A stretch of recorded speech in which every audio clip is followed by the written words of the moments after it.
Bom dia, bom dia, bom dia! Simbora lá para mais um vídeo aqui no nosso canal. Sejam todos bem-vindos. Tá chegando agora, se inscreve, deixa o seu joinha, deixa o seu comentário. O e-mail está passando na sua telinha para você mandar também sua história pra gente. E simbora lá comigo pro vídeo de hoje. Oi Dani, minha querida, meu nome é Alice. Conheci seu canal há muito tempo por indicação da Dani Bogione. Um beijo pra Dani também e pra você, Alice. Acho que já ouvi todas as histórias e no dia que você não posta eu fico vendo vídeo antigo. Amo te escutar quando estou dirigindo no caminho para o trabalho ou voltando ou fazendo afazeres domésticos. Amo seu canal e estou aqui todos os dias. Mas vamos às histórias e todos os nomes já foram trocados. Nasci numa família de classe baixa. Meu pai foi inteligente e soube conquistar coisas ao longo dos anos, mesmo sem estudo. Meu pai ele era comerciante, minha mãe dona de casa, fazia crochê e bordado para vender e tinha seu dinheiro, mesmo que fosse pouco. Não era sempre que ela tinha encomendas, então não era sempre que ela tinha dinheiro. Meu pai achava que se colocasse comida na mesa, pagasse as contas em dia e nos colocasse numa escola pública, já estava tudo bom. Meus pais nunca demonstraram amor um pelo outro. Eu cresci vendo minha mãe reclamar do meu pai e ele vivendo uma vida de solteiro. Sempre traindo minha mãe e viajando sozinho. Ele passeava sozinho, parecia ser solteiro, sem filhos, ele tinha carro, mas só ele usava. A minha mãe vivia estressada e xingava muito a mim e aos meus irmãos. Eu sou a filha do meio, tenho um irmão mais velho e uma irmã mais nova, mas na infância parecíamos gêmeas. A diferença de idade é de 1 ano. Mesmo com todo o estresse, ela era uma boa mãe. Cuidava da casa e da gente e demonstrava amor, do jeito dela. Lá em casa sempre teve comida caprichada na mesa, casa limpinha, horário para quase tudo. Meu irmão sempre foi o preferido da mamãe.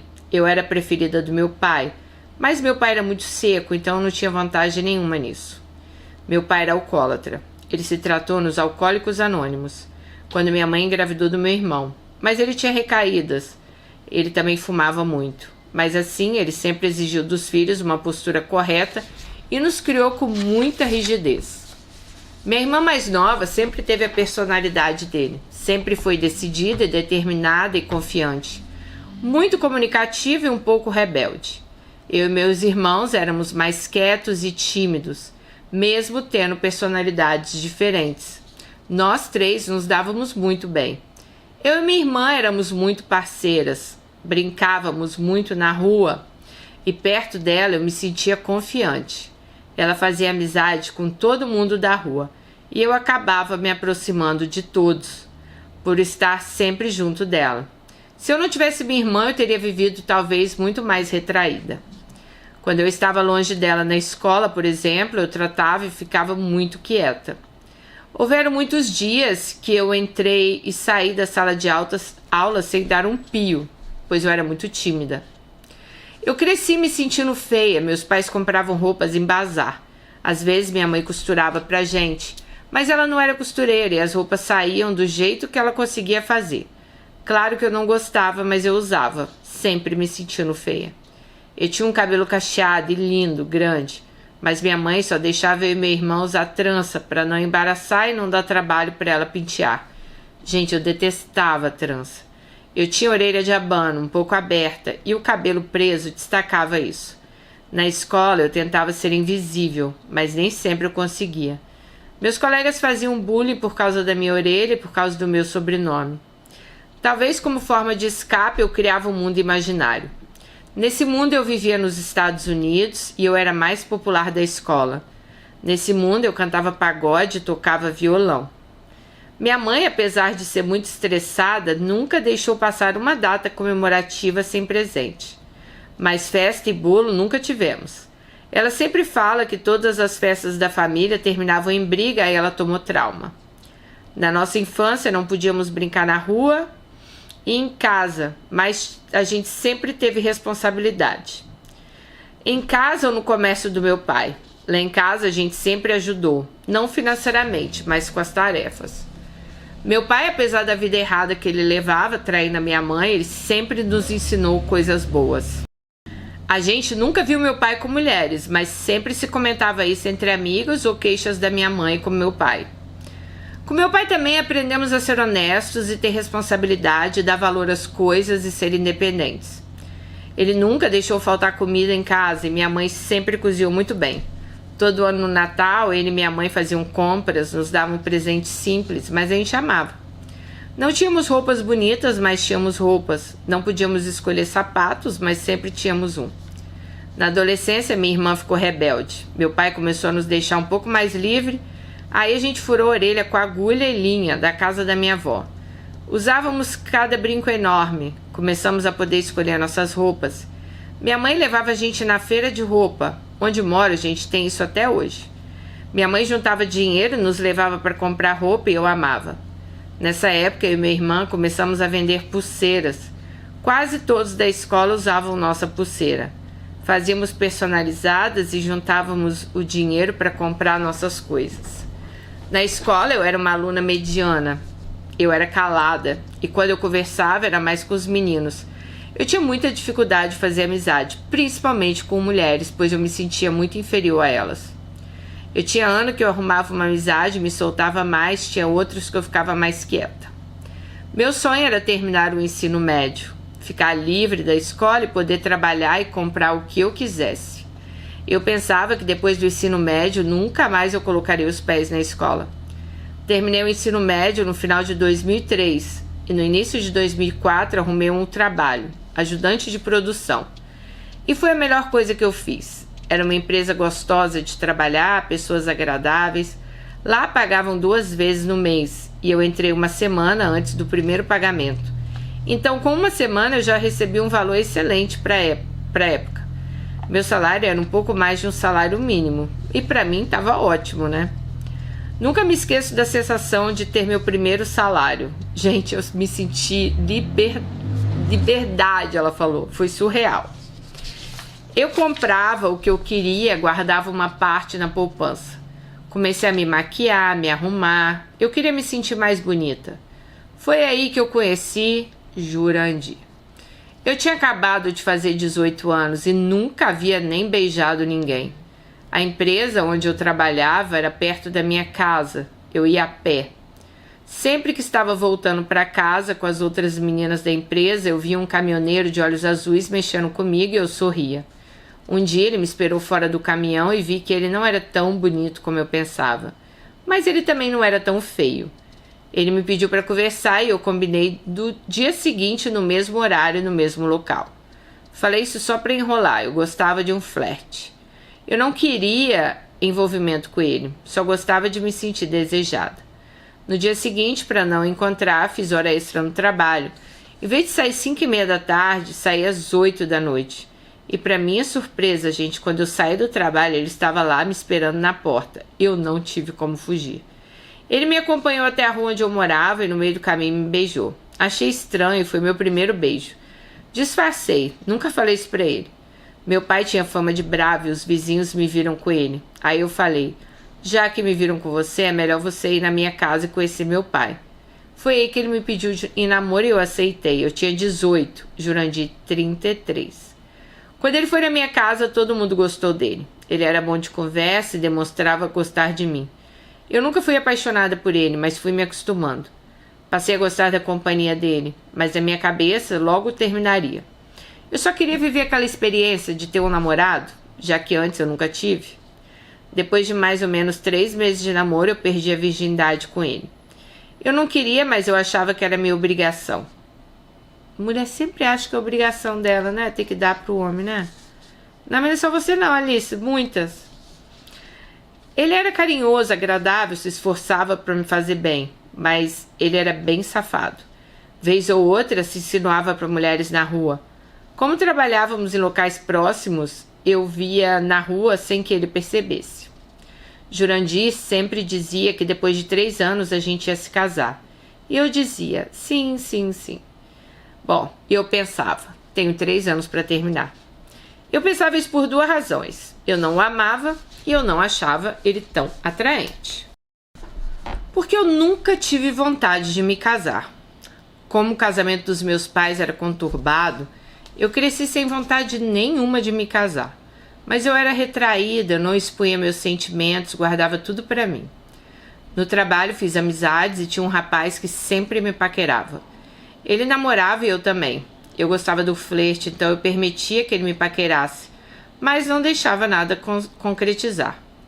Bom, um dia terminei com o Jurandir e acabei ficando com esse rapaz e no dia seguinte voltei para Jurandir. Na minha casa, minha mãe começou a receber telefonemas anônimos, tínhamos telefone fixo na época, falando que a filha dela estava namorando com um homem casado. Ela não acreditava e nem eu. Pensávamos que as pessoas estavam com inveja do meu relacionamento. Leve em conta, gente, que eu tinha 18 anos, Jurandir não saía da minha casa, então não fazia sentido algum ele ser casado. Porém, com o tempo, comecei a achar que aquilo poderia ser verdade. Jurandir dizia que me amava e que precisava me contar uma coisa, que diria no tempo certo. Aí comecei a imaginar que ele realmente era casado e queria me contar isso. Mas sempre que eu pedia para ele falar, ele falava que não era nada. Às vezes ficava com os olhos marejados e mudava de assunto. Cheguei a pensar que ele poderia ter alguma doença. Um dia encontrei a foto de uma menininha na carteira dele. Estávamos juntos e ele ficou sem graça, disse que era uma familiar que ele gostava muito. Achei estranho e fiquei desconfiada. Perguntei se era filha dele, ele negou. E eu não acreditei, mas guardei aquilo pensando, vou investigar. Para conseguir que ele me contasse, tentei ganhar a confiança total dele. Me declarei e disse que, independente do que ele tinha para me contar, iríamos resolver isso juntos e que eu sempre estaria com ele. Com isso, ele foi ficando mais confiante e o plano deu certo. Um dia, ele disse que a gente ia conversar. Ele falou em tom de brincadeira, dizendo que tinha 5 filhos, e eu fiquei bem séria. Nessa hora, ele ficou sério e disse que tinha uma filha de 5 anos. Perguntei se era a menina da foto e ele disse que sim. Perguntei da mãe dela e ele disse que todos os cafajestes falam que vivia com ela por causa da menina, mas que queria se separar para ficar comigo. Nessa hora eu parei de bancar a compreensiva e eu disse que eu não queria que nosso namoro. Eu não queria isso e nosso namoro ia acabar ali. Jurandir ficou arrasado, ele não esperava essa reação. Tentou insistir, mas eu falei que não. Ele disse, você nunca soube o que é amar, menina. Apesar disso, nossa conversa foi civilizada. Na sala da casa onde meus familiares estavam, ninguém ouviu a conversa e eu também não contei para ninguém, pois eu me senti uma idiota na época. Os dias passaram e minha mãe me perguntou por que o Jurandir estava sumido. Falei que a gente tinha terminado e ela defendeu ele. Aí tive que contar que ele era casado. Pouco antes do término com o Jurandir, comecei a fazer um curso técnico. Com 6 meses de curso, saí do meu emprego para fazer estágio na área que eu estava estudando. Fiz muitos amigos na nova empresa e no curso conheci minha melhor amiga e confidente. Vou chamá-la de Juliana Paz, pois ela parece muito com a Juliana Paz. Contei para ela do meu namorado e que eu estava desconfiada que ele fosse casado. Depois que confirmei a suspeita, compartilhei com ela. Nosso curso ficava bem perto do shopping. Sempre passávamos lá para lanchar. Um belo dia, estamos na praça de alimentação. Vejo o Jurandir com a esposa dele e a menina da foto, que se parecia com a mãe. Ele ficou pálido quando me viu, mas eu só demonstrei que não estava sofrendo. Fiquei dando risada e me divertindo com Juliana, mas não tirava o olho da mesa dele porque vi que ele estava com muito medo de eu ir lá e me revelar. Quando ele se levantou, eu e minha amiga começamos a caminhar bem perto deles e percebemos como ele estava aflito. Mas depois deixei ele em paz. Não falei nada para a esposa dele, nem fiz escândalo. Mesmo depois disso, Jurandir sempre aparecia lá em casa com a desculpa de que queria falar com a minha mãe. Ele soube por ela que eu não contei para as outras pessoas que ele era casado, só para ela. Então continuou indo lá. Sempre que isso acontecia, eu me trancava no quarto e só saía quando ele ia embora. Jurandir, gente, ele é tão bom de lábia que minha mãe acreditava que ele vivia um casamento infeliz só por causa da filha. Ela achava que se eu voltasse para ele, ele ia se separar e ficar comigo. Por isso, ela o recebia em casa. Minha mãe não é boba. Ela acreditava no Jurandir porque ela vivia o mesmo com meu pai. Ela sempre disse que não se separava por causa dos filhos, mas no caso dela, ela nunca namorou outros homens. Depois disso, conheci outros rapazes, todos da mesma faixa etária que eu. Mas eu não queria namorar, então eu foquei nos estudos e no trabalho. Minha autoestima estava lá em cima, tinha poucos e bons amigos, tinha um trabalho legal e eu tinha 19 anos. Não mencionei antes, mas eu ia na igreja evangélica, minha igreja era excelente. Os pastores sérios e comprometidos com Deus. Lá eu aprendi muita coisa e desenvolvi muito, tanto espiritualmente quanto humanamente. Me formei no curso técnico, terminei meu estágio, comecei a trabalhar como operadora de telemarketing. Depois de um ano, comecei a trabalhar na área que fiz um curso numa grande empresa e me relacionei com alguns rapazes nesse período, mas nada sério. Bom, quando eu tinha 24 anos, fui ao aniversário de uma amiga da igreja. Era uma festa com o tema anos 60. Teria um concurso de dança e eu nunca dancei, mas aceitei dançar com um amigo e ganhamos. Depois eu descobri que não estava julgando a dança, mas os figurinos. E sim, nosso figurino estava impecável. Nessa festa tinha muitas pessoas da igreja e no dia seguinte uma amiga disse que um rapaz que me viu queria me conhecer. Ela era o cupido da igreja, já tinha tentado me arrumar vários namorados, mas nunca fazia o meu tipo. Dessa vez foi diferente porque o rapaz era bem bonito. Ele era de uma ótima família e querido por todos, Isaac. Essa amiga em comum organizou nosso encontro, nos conhecemos na semana seguinte e já começamos a namorar. Isaac foi até lá em casa, conheceu minha família, eu conheci a família dele. Cristãos, corretos, animados, amavam um churrasco e uma boa conversa. A família completamente estabilizada. Isaac tinha minha idade, mas era bem maduro e resolvido. Quando nos conhecemos, ele me disse que queria namorar para casar. Esse era o maior desejo dele. Na igreja, né, gente? Normalmente o pessoal namora para casar, né? Aliás, eu acho que todo mundo namora para casar, né? Assim, acho eu. Eu sempre tive o sonho de ser mãe. Então comecei a pensar em casamento, mas eu não tinha pressa, eu queria me casar aos 28. Isaac queria casar cedo e não queria ter filhos. Por causa disso e de outras divergências, nosso namoro, depois de 1 ano e meio, acabou. Nós nunca brigamos, ele sempre me respeitou, nosso relacionamento era leve, de paz, e o término foi tranquilo. Eu não sofria, acredito que ele também não. Não tinha sexo no namoro, nem com ele, nem com ninguém. Exceto com o Jurandir, né? Sempre que eu saía de um relacionamento, eu ia estudar para ocupar minha mente. Quando terminei com o Isaac, fui fazer um curso de 90 dias. Convenci Juliana Paz a fazer o curso comigo. Foi um período maravilhoso. Uma das melhores épocas da minha vida. Um dos professores se interessou por mim, mas eu não percebi. Aí, durante a aula, ele sugeriu que a turma passasse uma lista para todos anotarem o MSN. E o número do telefone para a gente manter contato. Assim ele conseguiu meu MSN. Por lá a gente conversou. Vou chamar ele de Sérgio. Sérgio tinha 25 anos, assim como eu. Mas ele já tinha se formado na faculdade. Era concursado e tinha um excelente emprego.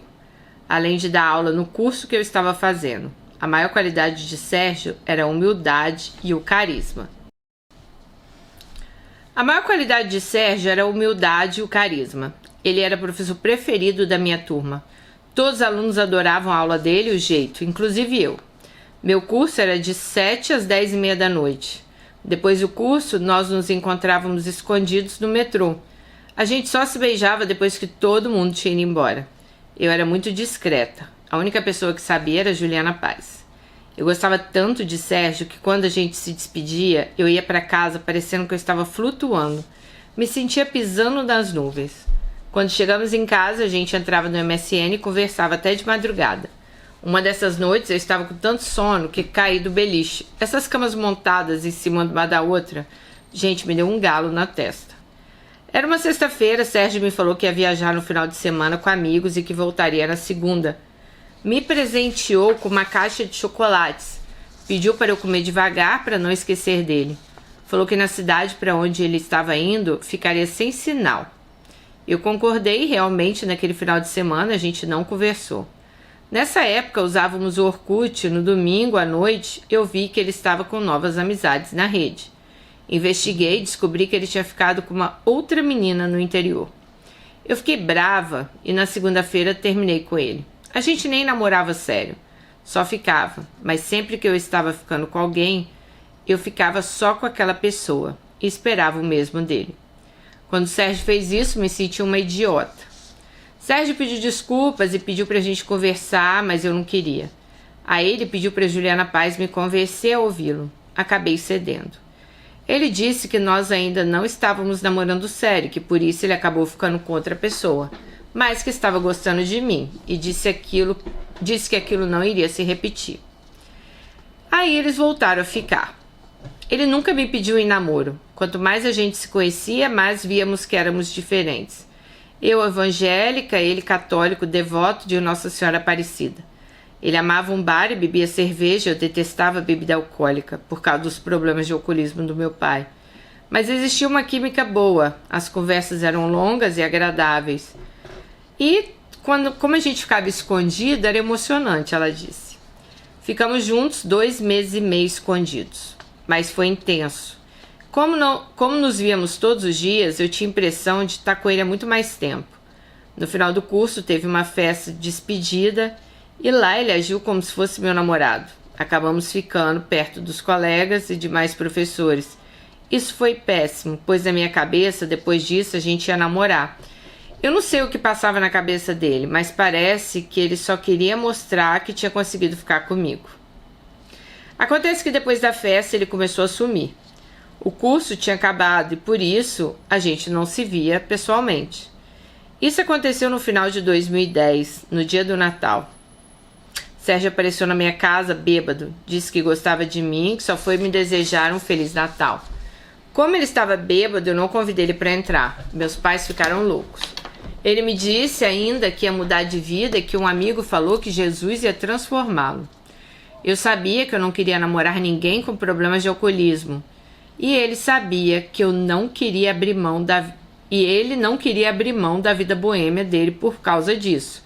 Então a gente parou de se falar. Não teve conversa, não oficializamos um término. Isso foi péssimo, pois apesar das diferenças, eu gostava dele. Ele sempre dizia que ia largar a vida boêmia. Bom, eu vivia na expectativa de um reencontro, mas não queria ele como ele era. Queria ele mudado, e isso não aconteceu. Como a gente já falou aqui várias vezes, né, gente? As pessoas, elas não mudam por outras pessoas. Elas só mudam por elas. Então, se fosse uma vontade realmente dele mudar, poderia até acontecer, mas não era uma vontade dele. Pelo menos ele deixou isso claro para ela, né? Dani, eu quero explicar algo. Quando falo ficar na minha cabeça, era conhecer melhor a pessoa. Eu nunca fui para uma festa ou balada para ficar com desconhecidos. Eu só beijava o rapaz quando já estava sentindo algo. Mas, se não virasse namoro, eu dizia que a gente estava ficando. Quando vi que Sérgio desistiu da gente, eu sofri. Aí eu percebi que eu gostava muito mais dele do que eu imaginava. Eu sentia falta, mas eu sabia que não ia dar certo. Segui meu ritual para esquecê-lo. Estudar, trabalhar, entrei na faculdade, estudava de manhã, trabalhava à tarde, participava de projetos à noite, minha vida era uma loucura. Quando eu fiz 27 anos, eu estava carente, sentindo que eu estava acabando meu tempo de morar com meus pais. Fiz uma oração a Deus e fiz uma lista de coisas que eu queria e que eu não queria num homem para casar. Isso eu acho o máximo. Por favor, todas vocês, façam uma lista de coisas que vocês querem, coisas que vocês não querem em um homem. Coisas que são toleráveis, talvez, e intoleráveis. E sigam essa lista, tá? Bom, aí ela fez a lista. Numa bela tarde de domingo, eu estava estudando para uma prova da faculdade, fui espiar o Facebook. Entrei na página de uma amiga e lá vi um homem lindo, Romeu. Alto, forte, bronzeado, rosto bonito. Adicionei ele como meu amigo com a ideia de ver o que ele postava e saber se ele era um cara legal. Ele estava online na hora e me chamou para conversar. Ele era baterista na igreja da onde essa amiga, né? Da igreja dessa amiga minha que trabalhava comigo. Conversamos horas e eu acabei nem estudando para a prova.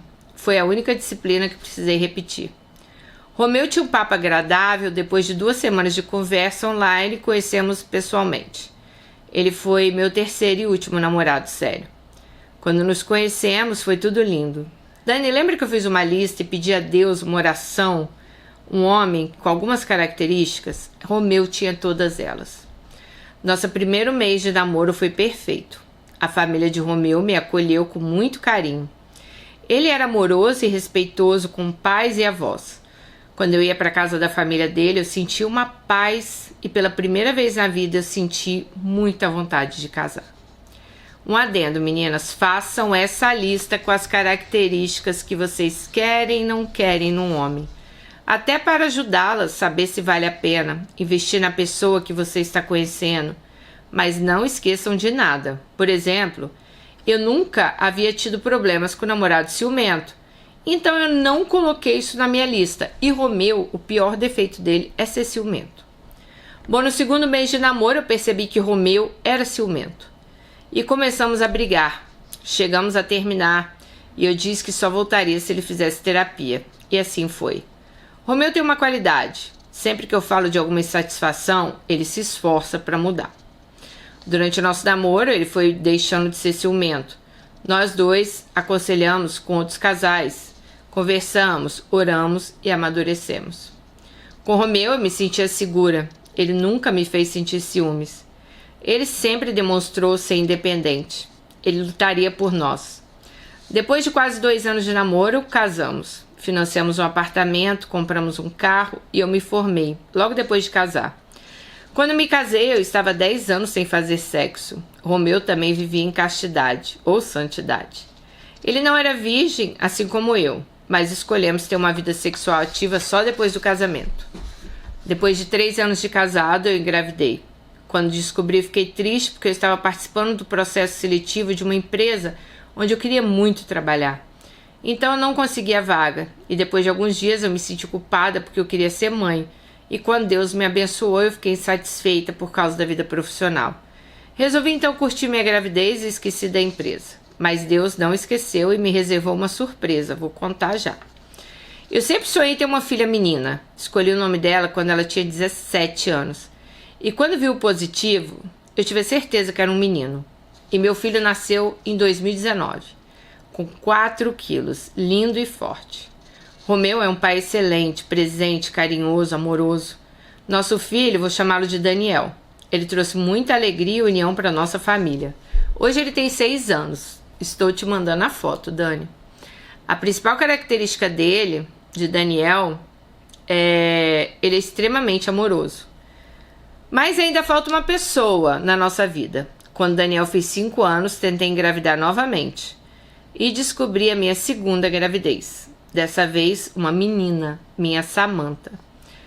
Minha Samantha, que eu sonhei desde a adolescência. Eu estava a fazer 38 anos quando ela nasceu. Parecia uma boneca, gente. Dani, eu falei que quando eu descobri que eu estava grávida de Daniel, eu queria entrar numa empresa, lembra? Eu trabalhava em outro lugar. Então eu tirei licença maternidade e depois férias. Fiquei em casa por 5 meses. Depois disso, voltei a trabalhar. Meio período. Minha profissão me permite isso. Então eu trabalhava de 8 ao meio-dia, de segunda a sexta.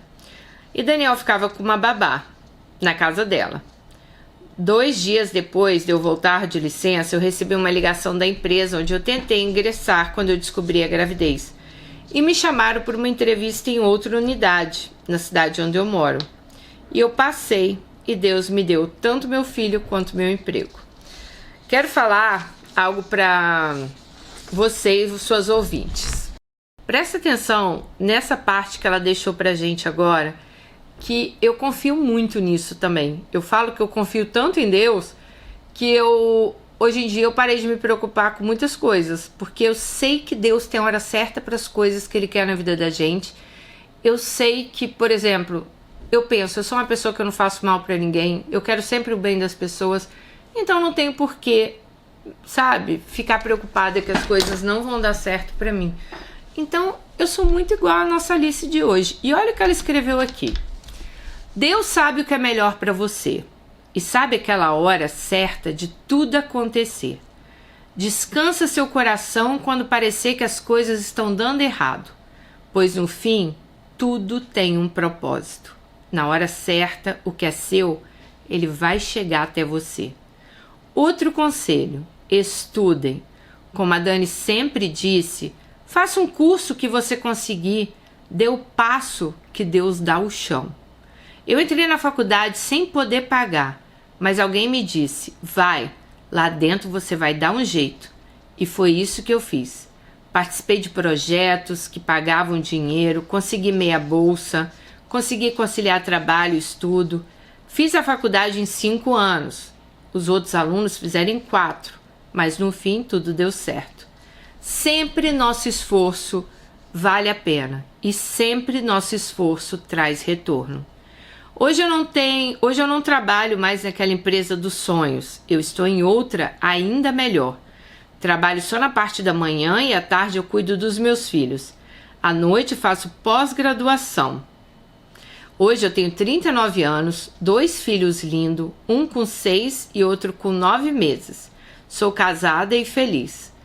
Minha vida é perfeita? De forma alguma, longe disso.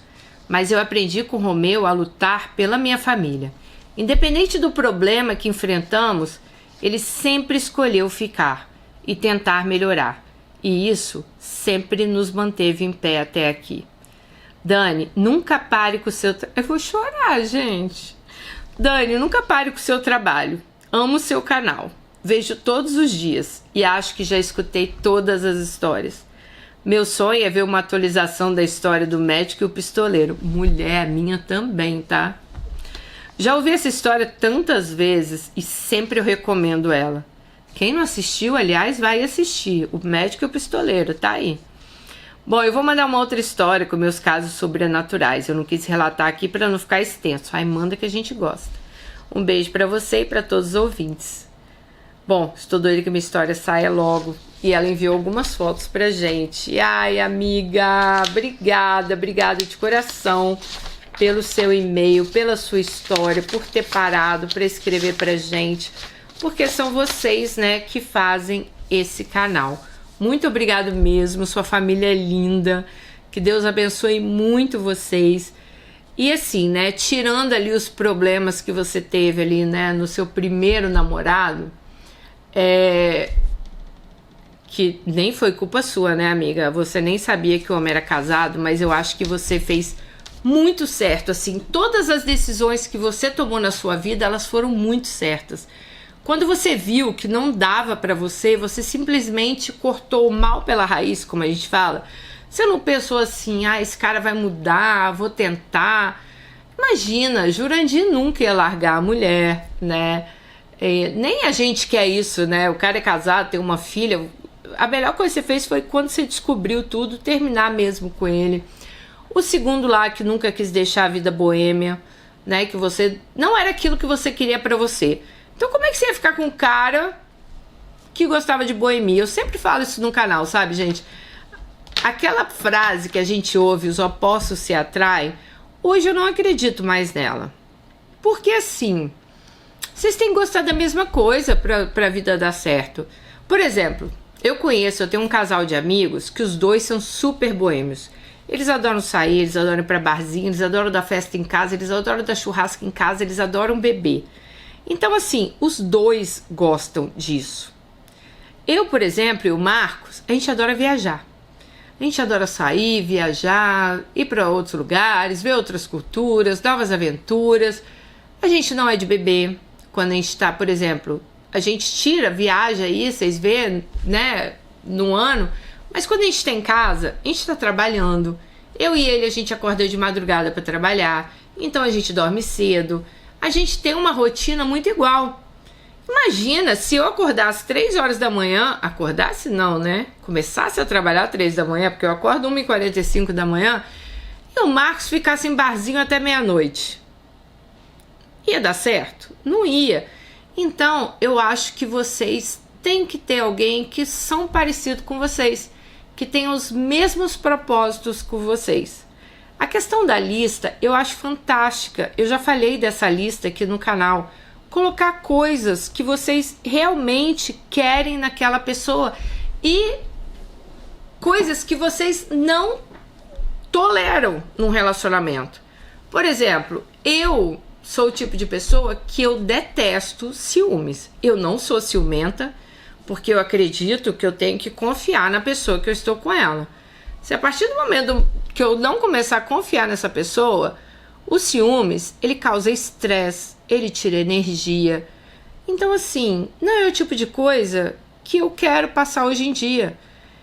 Eu já fui ciumenta, eu já passei relacionamentos que eu não tinha confiança, talvez, na pessoa, e eu fui para um lugar que eu não gostei, gente. Porque eu ficava triste, eu ficava estressada, eu ficava nervosa, eu ficava ligando para a pessoa, como se aquilo fosse adiantar, né? Então, eu não quero isso para minha vida. Então, eu também não quero que a pessoa tenha esse sentimento de mim. Eu quero uma pessoa que confie em mim. E eu e o Marcos, a gente confia muito no outro. Ele viaja sozinho, eu viajo sozinha. Eu fui pro Brasil, fiquei 2 meses agora. Nunca Marcos me ligou para saber onde eu tava, com quem eu tava, que horas que eu cheguei em casa. Então, assim, eu gosto do nosso relacionamento assim. Então, eu acho que a gente tem que ter coisas parecidas, né? Sentimentos parecidos. Questão de estudar, cara, é muito a minha cara isso, né? Porque eu sempre acho que é o estudo que vai levar vocês para lugares que vocês querem chegar. Então, estudem, né? Só o estudo pode melhorar as nossas vidas, gente. Isso é sério. Quanto mais aprendizado a gente tenha, mais a nossa vida melhora. Não importa qual seja a sua profissão, cada vez que você melhora, a sua vida melhora. E a parte que ela falou, né, de Deus, confiar em Deus, eu acho que é isso, sabe? Eu não sou religiosa, vocês sabem disso. Não sou uma pessoa que vou pra igreja, frequento igreja, mas eu sou uma pessoa 100% temente a Deus. Então, eu entrego sempre a minha vida na mão de Deus. Eu tenho certeza que Deus sempre faz o melhor pra gente. E, sabe, eu aprendi a confiar tanto em Deus que talvez eu confie até demais. Hoje eu não me preocupo com tantos problemas, porque eu tenho certeza que Deus está sempre olhando por mim. E eu torço muito para que vocês cheguem um dia, sabe, nesse tipo de pensamento. Que vocês tenham confiança em Deus, que vocês tenham segurança no casamento de vocês, que vocês possam ser felizes, que vocês possam, sabe, ter a cabeça relaxada, que vocês possam gastar a energia de vocês com vocês, melhorando a vida de vocês, tá bom? Amei sua história, Alice. Um super beijo, fique com Deus e até o próximo vídeo. Tchau. Deixa bastante comentário aí, hein?